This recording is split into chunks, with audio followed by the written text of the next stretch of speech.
নমস্কার বন্ধুরা, আজকে আমি নিয়ে চলে এসেছি চিংড়ি মাছের মালাইকারি। চিংড়ি মাছ আমাদের ছোটদের বড়দের সবারই খুব পছন্দের একটা মাছ, আর সেটা যদি হয় মালাইকারি তাহলে তো কোনো কথাই নেই।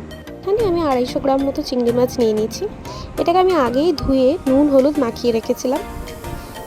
এরপর আমি নিয়েছি 1.5 টেবিল স্পুন মতো রসুন কুচি, বড় সাইজের 3টে পেঁয়াজ এখানে আমি কেটে নিয়েছি। পেঁয়াজটাকে খুব মিহি করে কেটে নিতে হবে। এরপর নিয়ে নিয়েছি আমি একটা বড় সাইজের টমেটো, সেটাকেও আমি ভালো করে কেটে নিয়েছি। এরপর আমি নিয়ে নেব নারকেলের দুধ। নারকেলটাকে কুড়ে সেটাকে ছেঁকে আমি এই দুধটাকে বের করে নিয়েছি। আপনারা চাইলে বাজার থেকে নারকেলের দুধ কিনেও ইউজ করতে পারেন। এরপর নিয়ে নিয়েছি 1.5 টেবিল স্পুন মতো চিনি, 4 টেবিল স্পুন মতো সর্ষের তেল। এছাড়াও নিয়ে নিয়েছি 1 টেবিল স্পুন মতো জিরে গুঁড়ো, 1 টেবিল স্পুন মতো লঙ্কার গুঁড়ো, পরিমাণ মতো নুন, 1 টিস্পুন মতো গরম মশলা ও পরিমাণ মতো হলুদ। এই যে আমাদের সব উপকরণ রেডি। এবার শুধু রান্নাটা করে নেওয়ার পালা। প্রথমে আমি চিংড়ি মাছটাকে ভালো করে সর্ষের তেলে ভেজে নেব। এখানে আমাদের প্যান গরম হয়ে গেছে। এর মধ্যে আমি দিয়ে দিচ্ছি 3 টেবিল স্পুন মতো সর্ষের তেল।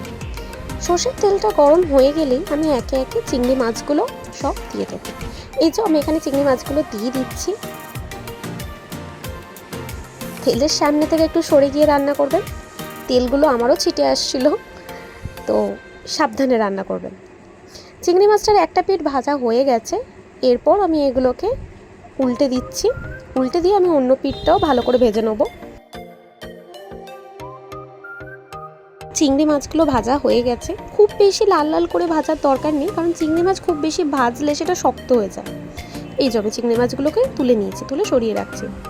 পর আমি যেই তেলটা চিংড়ি মাছ ভেজেছিলাম ওই তেলটাই দিয়ে দিচ্ছি আমাদের রসুন কুচিগুলো। রসুন কুচিগুলো ভালো করে নেড়ে চেড়ে একটু ভাজা ভাজা হয়ে এলেই ওর মধ্যে দিয়ে দিতে হবে পেঁয়াজ কুচি। রসুনটা আমাদের ভাজা ভাজা হয়ে এসছে। এর মধ্যে এবার আমরা পেঁয়াজগুলো দিয়ে দিলাম। পেঁয়াজটা দিয়ে ভালো করে নাড়িয়ে চাড়িয়ে নিতে হবে।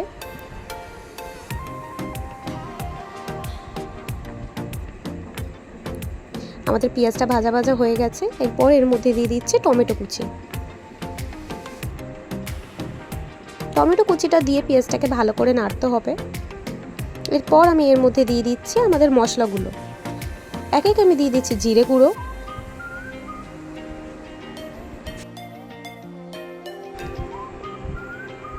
এরপর দিয়ে দিচ্ছি লাল লঙ্কার গুঁড়ো,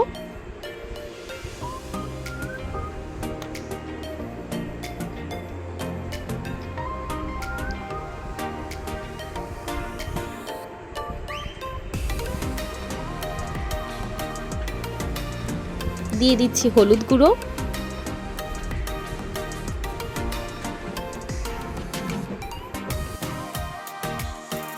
মশলাগুলো দিয়ে পেঁয়াজগুলোর সাথে আমি ভালো করে ভেজে নিচ্ছি। মশলাগুলো যাতে পুড়ে না যায় তার জন্য আমি এখানে অল্প পরিমাণে জল আগে থেকেই দিয়ে দিলাম।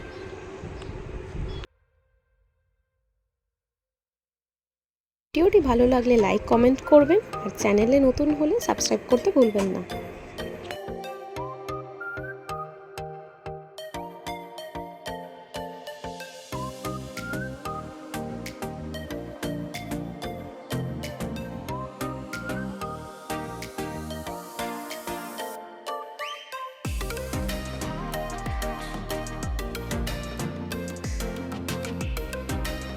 দুধটা দেওয়ার পর মশলাটা ফুটে এলে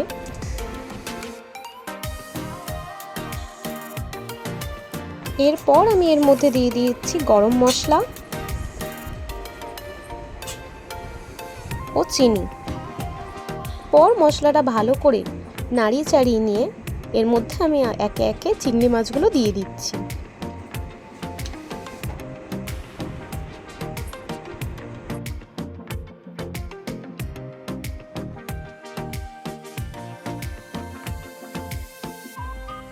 চিংড়ি মাছগুলো দিয়ে গ্রেভিটার সাথে ভালো করে নাড়িয়ে চাড়িয়ে নিয়ে একটু ঘন হয়ে এলেই এটাকে আমরা নামিয়ে নেব, আর তৈরি হয়ে যাবে আমাদের চিংড়ি মাছের মালাইকারি। চিংড়ি মাছের মালাইকারি আমাদের রেডি। এই যে দেখতে পাচ্ছেন আপনারা, আমি এটাকে ঢেলে রাখছি।